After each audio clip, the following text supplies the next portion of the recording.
Meus irmãos, hoje, Dia dos Pais, eu queria falar sobre paz. A coisa linda da palavra de Deus, da Bíblia, é que ela não esconde realidades. Ela não tenta passar um conceito de que as pessoas que têm fé em Deus são perfeitas, que não falham. Em muitos casos a gente vê que pessoas famosas, pessoas de grande tutana espiritual, de muita fé, em certos aspectos da vida e no detalhe, na questão familiar, falharam grosseiramente. Como de repente ímpios não falhariam, eles falharam. Então, na introdução da mensagem de hoje, gostou da introdução da mensagem de hoje?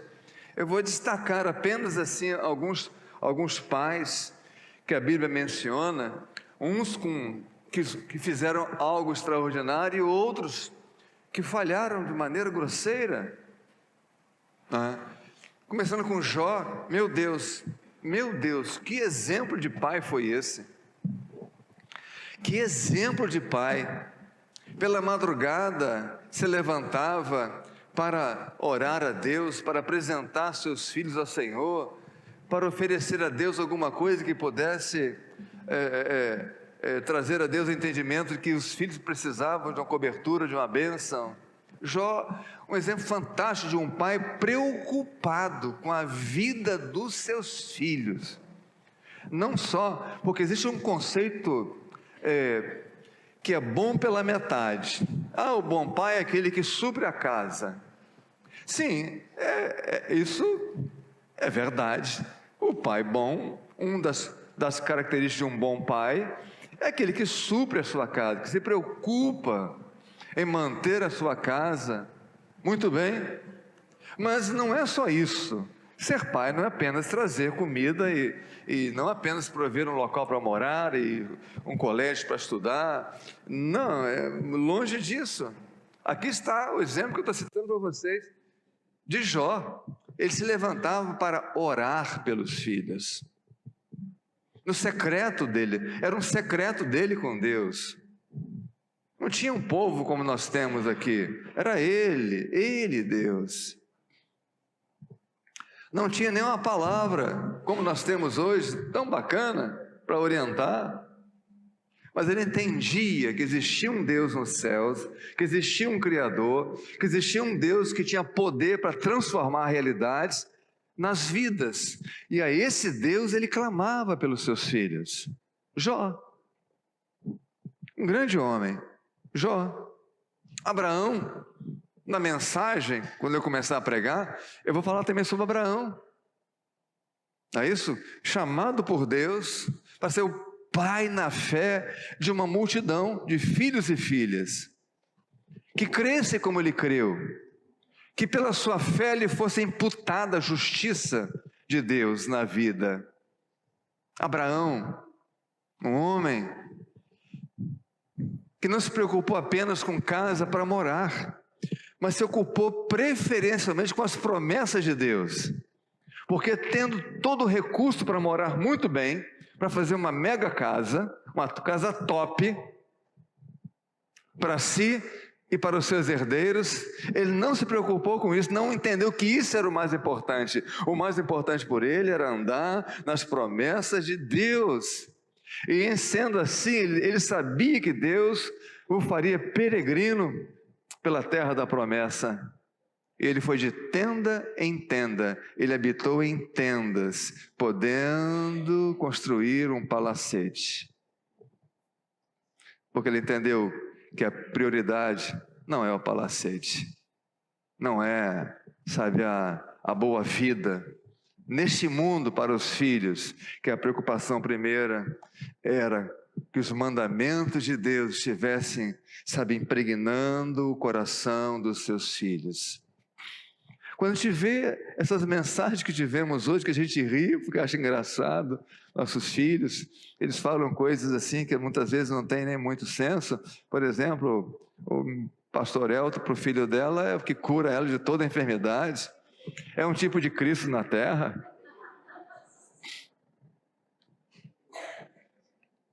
Mas a maneira, é a lente dela, ela vê no pai um personagem importante. E todos aqui falando, poxa, meu pai que me protege, meu pai que me leva para a granja, eu gosto tanto da granja, pai. Então, meus irmãos, ocupar-se com que seus filhos andem no caminho de Deus é o mais importante. Porque o caminho daqui, a casa daqui desmorona e a nossa vida, a gente acumula tanta juventude que um dia acaba.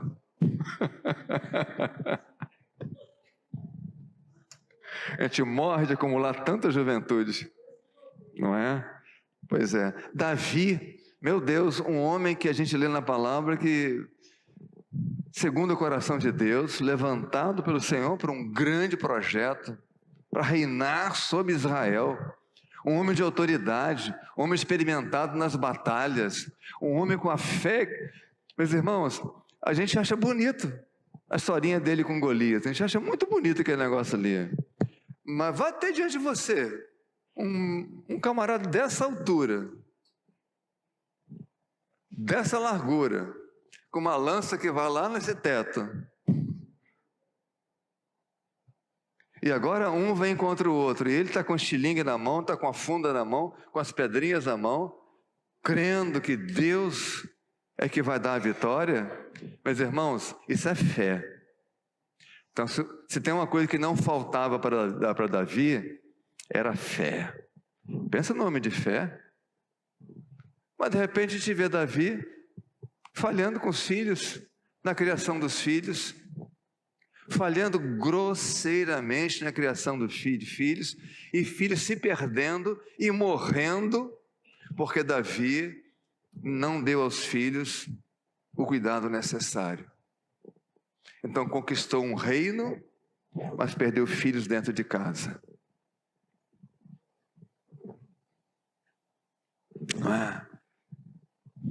Eli, meu Deus, se tem um exemplo de um sacerdote temente a Deus, foi Eli. Mas foi um homem incapaz de dar uma disciplina, trazer um rigor da disciplina para os seus filhos, para que eles não se perdessem. Então, prefere passar a mãozinha no filho, falar que ama, mas não disciplina, mas não corrige com rigor. E perdeu seus filhos. Os 2 filhos que seriam sacerdotes com ele, queriam substituí-los no ministério. Deus matou os 2 numa guerra. No sentido, Deus matou, entendeu? Permissão de Deus para que eles morressem naquela guerra, porque eles estavam desonrando a casa de Deus. E ele não fazia nada a respeito. Só chegava e falava: meu filho, faça isso não, meu filho. Meu filhinho, te amo tanto, mas não faz isso não. Filhinho do papai, não faz isso não. Deus te ama, meu filho, não faz isso não. Não. Na hora de dar a disciplina, ele falhou. Não deu a disciplina necessária. Ele falhou. Nós teríamos muitos outros exemplos. Um pai especialíssimo, porque viveu uma situação de vida inusitada, de certo modo, bastante desconfortável. José, de repente descobre que aquela moça bonita que estava comprometida para se casar com ele, a barriga cresce. Imagina, poxa, que é isso? O que está acontecendo aqui? E ele, naquela sociedade tão exigente, gente, ele ouve a voz do céu de um anjo que fala com ele num sonho, um sonho que ele tem, e ele acolhe Maria e cria Jesus como filho.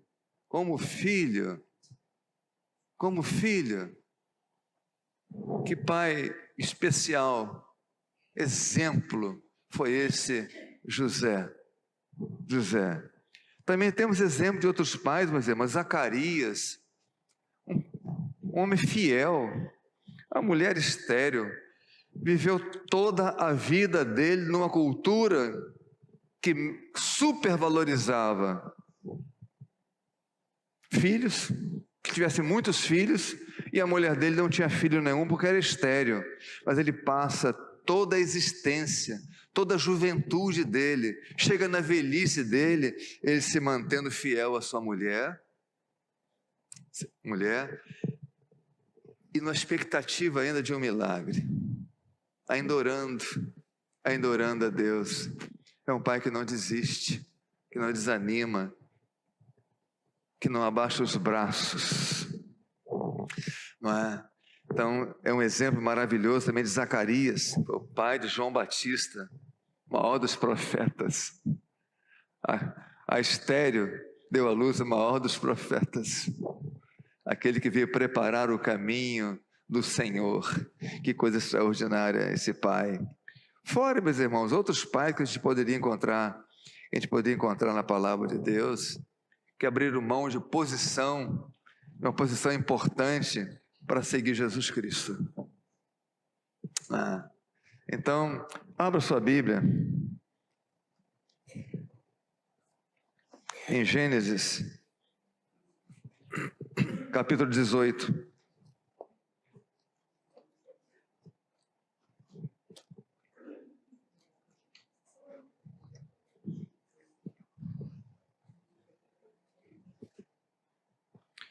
Vamos ler do verso 16 até o verso 19. Encontrou? Então, por gentileza, de pé.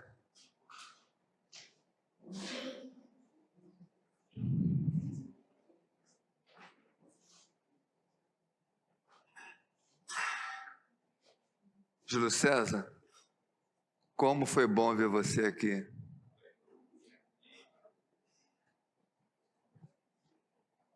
Louva a Deus por isso. Como foi bom.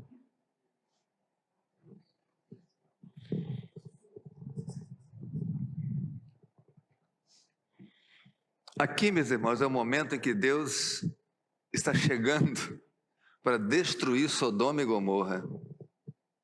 Pecado acumulado. Pecado que se repetia e não acontecia nada.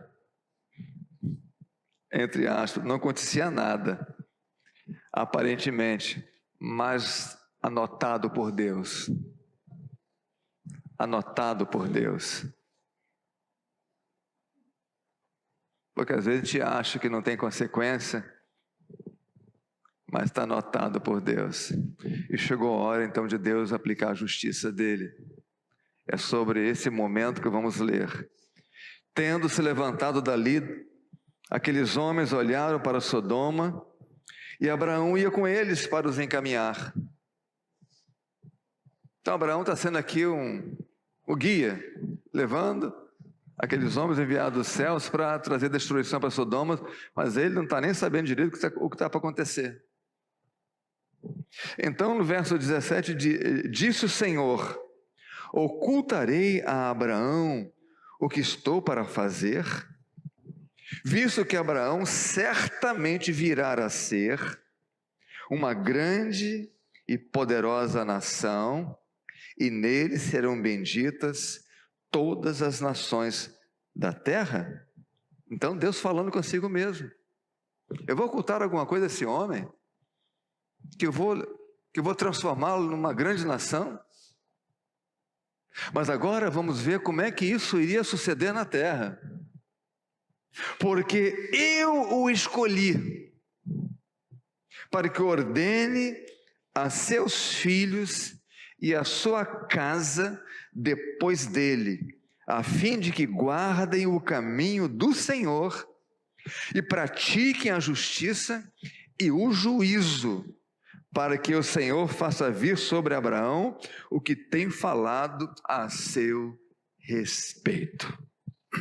Pai bendito, nós te louvamos pela palavra que acabamos de ler, porque encontramos nela, Deus, o segredo da vida abundante, o segredo de irmos bem nesta vida e na vindoura. Bendito seja o teu nome, Pai, pela tua palavra. Te dou graças no nome de Jesus. Amém. Podem sentar-se.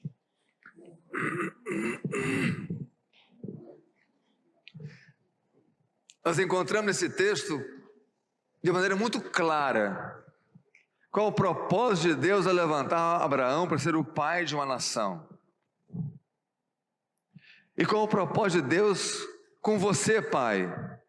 O que Deus espera que você faça na vida dos seus filhos.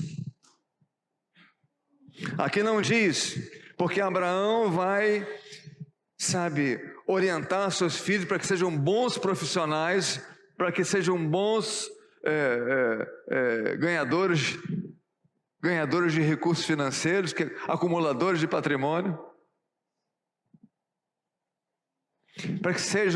para que falem várias línguas, para que conheçam o mundo. O foco central de Deus, o interesse, o cerne,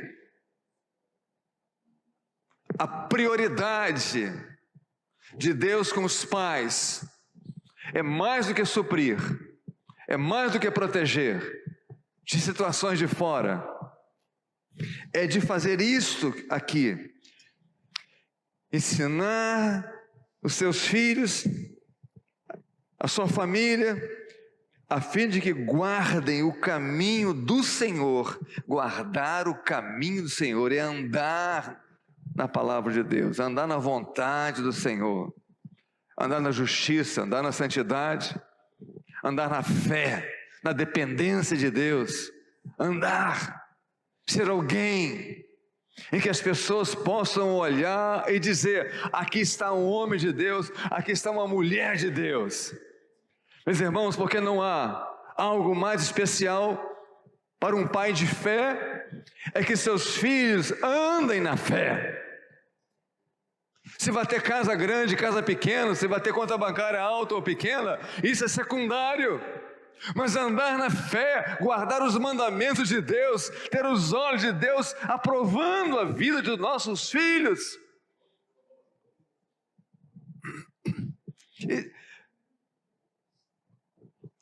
Meus irmãos, veja, construa essa cena, essa imagem mental, Deus nos céus, e sabendo que Ele procura na terra pessoas cujos corações sejam totalmente dele. E Ele olha para o meu filho, e Ele olha para o seu filho, para a sua filha, e diz: poxa, encontrei uma aqui. Encontrei uma aqui. Encontrei uma casa onde existe um pai que, além de guardar os meus caminhos, ele ensina os seus filhos a andarem nos meus caminhos, pelo seu exemplo de vida. Porque os filhos, meus irmãos, aprendem muito mais daquilo que eles veem os pais fazendo do que ouvem os pais falando. Tem muito pai que fala, mas não mostra ao seu filho o caminho.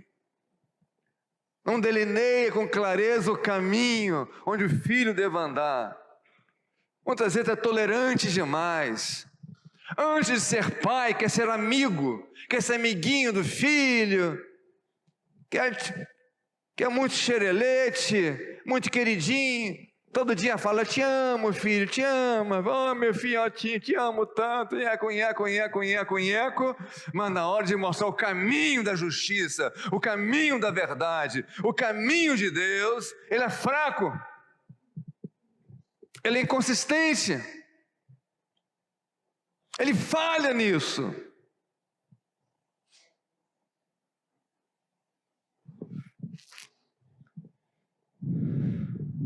Convidado de Aldeone e de Vânia veio hoje. Eles não vieram, mas ela veio, tá vendo? Teve conosco semana passada, não foi isso? Teve conosco semana retrasada. Tá vendo? Glória a Deus. Não precisa mais de Aldeone para trazer, tá vendo? Glória a Deus. Então, meus irmãos, precisamos ser esse pai. Porque filhos, meus irmãos, eles nascem zerados. Nasce zerado. Filho não é como um passarinho, que basta nascer e soltar, ou viver sozinho na natureza, que ele vai depois ter as mesmas ações que os pais tiveram, sem que ninguém tivesse ensinado para ele. Na natureza, isso é coisa linda. Sabe como é que um João de Barro faz uma casa daquela? Aqueles ninhos trançados, pendurados, cheio de graveto para cá e para lá, sabe? E o passarinho vai amarrando tudo. Meu Deus do céu, que curso lá não tem nem o FPB para ele fazer o curso de engenharia. Quem ensina para aquele bendito fazer uma casa tão complicada como aquela, que nem a gente sabe fazer? Mas já está nele. Ele já nasce com essa coisa pronta, essa herança pronta. Mas os nossos filhos não são assim. Eles nascem zerados, meus irmãos. Tudo, sobre todas as coisas, tem que ser passadas para ele, ministradas, impregnar a alma dele. Não é à toa que a própria Bíblia recomenda: inculca nos teus filhos, inculcar na mente deles a verdade, o padrão de Deus, para que em crescendo eles não se apostatem, não errem o caminho, porque eles sabem qual é o caminho agora. Eles cresceram sabendo o caminho. Abraão foi esse pai. Ele se preocupou com isso. Ele transmitiu a Isaque a promessa que ele havia recebido. Isaque foi um filho que recebeu uma influência positiva, espiritual do seu pai. E é isso que precisamos transmitir a nossos filhos. Vivemos numa sociedade secularizada, onde os pais, mesmo os pais crentes, priorizam dar aos seus filhos conforto a dar espiritualidade. Estão mais preocupados com conforto, com bem-estar, em projeção social, do que projeção espiritual para a vida dos seus filhos. A coisa está invertida, essa equação está invertida, está de cabeça para baixo. Primeiro a projeção espiritual, e depois, segundo a vontade de Deus, uma projeção também para esse mundo, porque Deus faz prosperar. Deus, meus irmãos, Ele é rico em todas as coisas, Ele pode tudo. Só não podemos inverter as prioridades. Não é à toa que o próprio Senhor, vendo um povo ansioso pelas coisas dessa vida, Ele diz: olha, para com isso é coisa de ímpio. E tem muito crente vivendo como ímpio na sua mentalidade. Diz: olha, a preferência, a prioridade é o reino, e a justiça em primeiro lugar. Essas coisas vêm. Meus irmãos, as bênçãos correm atrás dos seus fiéis. Não precisa ficar clamando: me abençoa, me abençoa, me abençoa, não. Ande no caminho de Deus, porque o caminho de Deus é caminho de bênção. Caminho de luta, caminho de perseguição, caminho, sabe, de traição, mas é ali que Deus provê, é ali que Deus arma, que prepara a mesa na presença de inimigos. É ali que Ele faz gerar boa pastagem para suprir. É ali que Ele entra junto na fornalha. É ali que os milagres acontecem.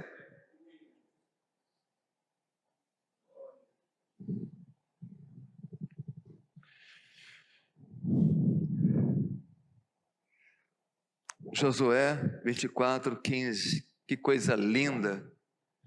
Josué, percebendo que os pais daqueles dias, além de estarem com a mentalidade tacanha, errando os caminhos de Deus, estavam levando a família a errar também. Porque uma casa que não tem um exemplo, meus irmãos, uma casa que não tem uma voz, uma casa que não tem uma direção, é como uma nação sem profeta, que não tem direção, que não tem orientação. É uma casa que pode ir para lá ou para cá, porque não tem uma clareza de um caminho definido. Mas quando Josué percebe que o vizinho de cá, que o vizinho de lá, que o da frente, que o de trás, está se bandeando para longe dos caminhos de Deus, ele para, chama o povo, ó, seguinte, vocês têm que escolher na vida de vocês. Vou parafrasear, tá? Se vocês querem dar uma de crente, seja um crente de verdade. Porque ser crente, meus irmãos, e começa a namorar, está fornicando, está se deitando com o namorado, está fazendo uma porção de coisa, é crente, mas faz negócio tudo escuso, é tudo mentiroso, é crente, mas mente pra caramba, é crente, mas... Esse é o tipo de crente que o diabo gosta. É crente, mas está no mundo.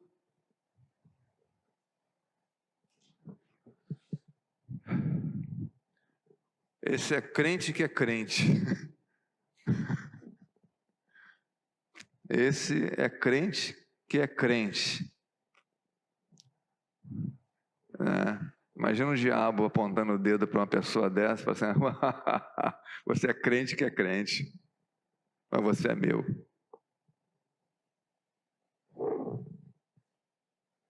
Então, Josué, vendo essa miscelânea que um povo tanto adorava a Deus como adorava ídolos, assim, epa, tem coisa errada aqui. Com a minha casa não vai ser assim não. Vocês escolham o caminho de vocês, porque eu e a minha casa, primeiro eu. Papai, eu. Pai, Felipe, você que está novinho aqui na igreja, eu, Felipe, eu. E a minha casa, minha esposa, e as minhas filhas, meus filhos. Nosso negócio aqui é só com Deus. Só com Deus. Tem esse papo de permitir coisas, de tolerar coisas que não são do céu, não. Esse negócio aqui, na linguagem aí do mundo, né? É papo reto. Aqui é papo reto. Se você é de Deus, caminho de Deus. Se você quer cultuar Baal, você vá para lá, vá para lá. Mas não fica aqui dando de crente, não. Escolha o caminho de vocês, mas eu e a minha casa vamos servir o Senhor. Servir o Senhor. A casa de um pai crente serve ao Senhor. Serve o Senhor. Não é só papo de retórica, eu creio em Deus, eu creio em Deus, mas não faz nada aqui na terra para mostrar que crê em Deus. Não tem uma vida consagrada, não tem uma devoção definida, não tem calo na mão do arado de Deus, não tem joelho marcado em clamor pelos seus filhos, pela sua casa.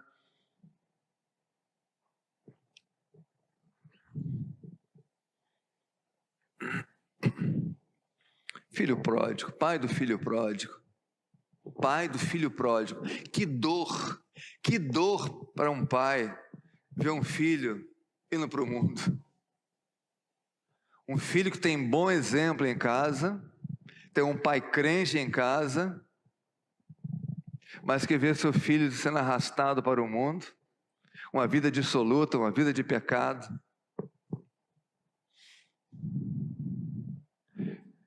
Mas o coração dele não está fechado para o filho, está aberto. O coração dele é uma porteira aberta para o pai. Não é aquele pai ressentido. Esse filho agora tem que pagar, porque ele me pediu a herança, ele me desonrou, ele fez isso, ele fez aquilo, ele não me reconheceu, ele, e uma porção de coisas que a gente possa encontrar para falar nessa hora, de motivos para ter o coração fechado contra um filho. Aí tem um pai com o coração escancarado, que o filho de longe, ele já vendo o filho de longe, ele não diz, vamos ver como é que ele vai chegar aqui fininho, quero ver como é que vai chegar aqui para mim, quero ver se vai chegar. Ele, coração escancarado, já corre para abraçar, para acolher, porque ele está entendendo o que está acontecendo. Por que ele entendeu, meus irmãos? Porque esse pai estava entendendo o que estava acontecendo quando viu o filho de longe. Porque ele estava orando ao Senhor. Isso não está escrito não, tá? Isso é coisa da minha cabeça, tá bom? Ele orava, ele pedia isso ao Senhor.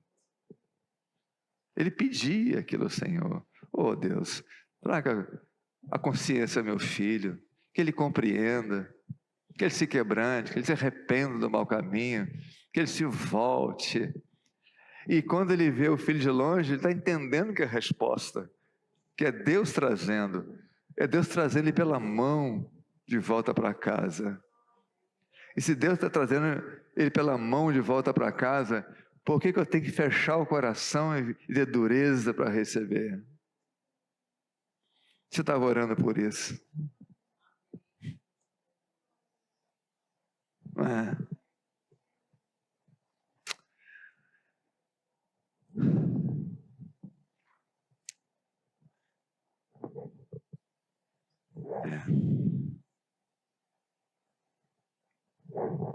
Noé. Vou correr com Noé e depois correr com Cornélio, porque o relógio está correndo também. Noé trabalhou, pregoeiro da justiça, longos anos na justiça, mas na hora do vamos ver, os de fora não quiseram, mas a família dele quis. A família dele, toda ela, os seus filhos, a sua esposa, seus filhos, suas noras, entraram com ele na arca.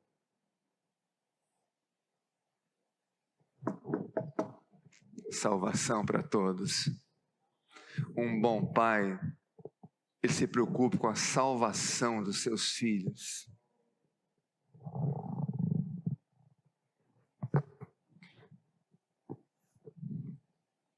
Cornélio, romano, um romano.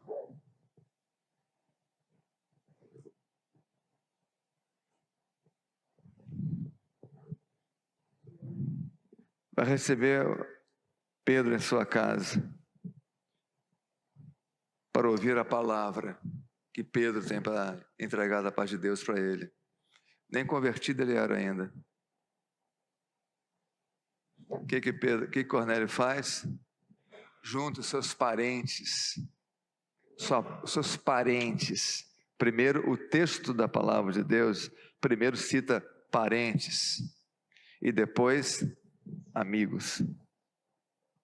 Primeiro os de casa. Chama os de casa. Fala, vem um homem de Deus aí. Ele vai trazer uma palavra para nós. Venham comigo. Não quero só para mim. Isso é também importante para vocês. Venham comigo para ouvir a palavra. Todo pai faz isso. E Pedro vem, entrega a palavra. E a salvação invade aquele lugar. Invade aquelas vidas. Porque abriram seus corações para a palavra de Deus.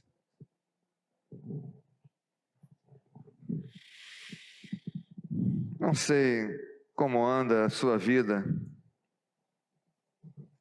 Não sei que tipo de pai você tem sido. De repente, um pai de fé.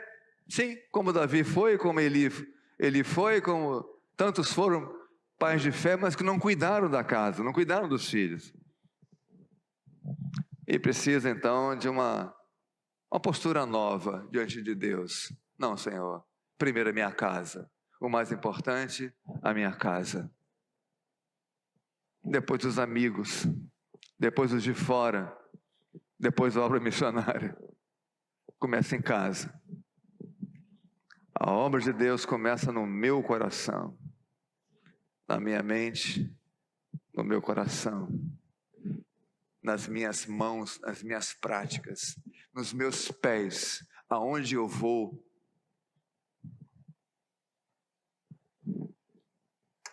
Se vou pelo caminho de Deus, começa em mim. A obra começa em mim. A obra da minha família começa em mim, no exemplo. Que o meu filho, que os nossos filhos possam olhar para nós e dizer: poxa, se eu tiver uma vida espiritual como a do meu pai, eu já estou realizado. Já estou realizado. Eu quero imitar o meu pai. Eu quero que ele seja o meu modelo, o meu exemplo, o meu pai. Porque eu entendi que ele priorizou as coisas de Deus. E o que acontece na nossa vida só pode ser de Deus, porque há tanta bênção. É de Deus. Em meio a grandes provas, sempre tem uma saída. É Deus agindo. Meus irmãos, a casa que tem o sangue de Jesus tem a proteção. Eu vou repetir. A casa que está marcada com o sangue de Jesus tem uma proteção especial. Não é uma casa que qualquer demônio vai querer entrar para fazer bagunça, não. Tem uma proteção especial. Ele pode tentar, porque o papel do diabo é tentar. Meus irmãos, o papel dele é tentar. Ele está te tentando, ele está fazendo o que ele sabe fazer. Se ele não estiver te tentando, então esse diabo não serve para nada. Não é verdade? Se o diabo, se o maligno não estiver perturbando a sua vida, esse demônio não serve para nada, é um vagabundo. É um preguiçoso. Então o papel dele é perturbar você. O papel dele é tentar induzir pensamentos diferentes dos de Deus. Mas você tem que estar firmado nos seus princípios. O papel dele é seduzir você com as coisas do mundo. É você fazer você gostar mais das coisas do mundo para levar sua família a gostar mais das coisas do mundo. O papel dele é você fazer amar a riqueza, para botar o seu filho amando a riqueza. O papel dele é tornar você arrogante, para que seus filhos também entrem no caminho da arrogância. Esse é o papel dele. Mas temos o Espírito Santo habitando em nós. Não tem nenhum demônio aqui dentro. Aqui tem o Espírito Santo de Deus, que é um poder muito acima. Muito acima. Considere mais o Espírito Santo do que os demônios. Dê preferência ao Espírito Santo. Ouça o que o Espírito Santo diz. Busque o Espírito Santo. E firma a tua mente na doutrina de Deus, no ensino de Deus, no caminho de Deus, na justiça de Deus, na santidade de Deus. E deixa o demônio falar, sabe, que não vai entrar na mente que tem um capacete. Lembra da armadura? O capacete da salvação. Querido, agora tem um capacete agora. Está vendo o capacete na minha cabeça aqui? O capacete protege a minha mente. O capacete protege minha mão com as verdades da justiça de Cristo que me salva, da obra de Cristo que me salva, da santidade do Senhor na minha vida. Então, a voz do diabo bate aqui e cai em chão, mas não penetra, porque tem um capacete na minha cabeça que me protege. Vamos orar, papai e mamãe? Vamos orar? Vamos orar? Para que sejamos pais melhores, mais capacitados, que priorizem as coisas de Deus, de verdade, onde Deus é primeiro lugar. Deus é primeiro lugar, as coisas de Deus primeiro lugar, o reino de Deus primeiro lugar. O restante vem de bojo. Vem de bojo. Vem de bojo.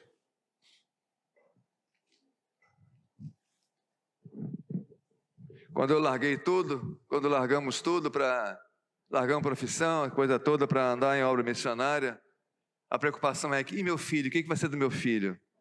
Porque eu sabia que eu não poderia dar a ele uma qualificação melhor como poderia lá onde estávamos. E a preocupação, e agora, meu filho, que tipo de profissional vai ser? Como é que vai ser a vida dele? Até que eu entendi e pedi uma coisa só a Deus.